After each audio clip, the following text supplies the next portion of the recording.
Robot Buddies Card Kit, a Robot Easter Bunny card.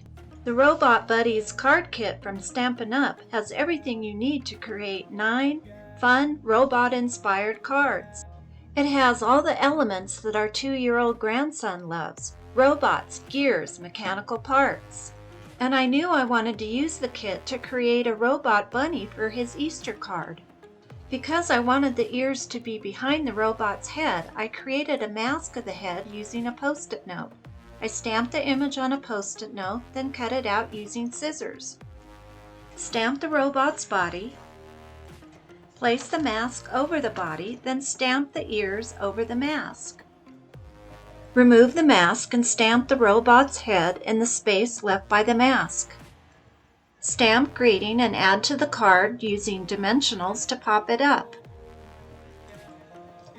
Add stickers, googly eyes, and some color using markers.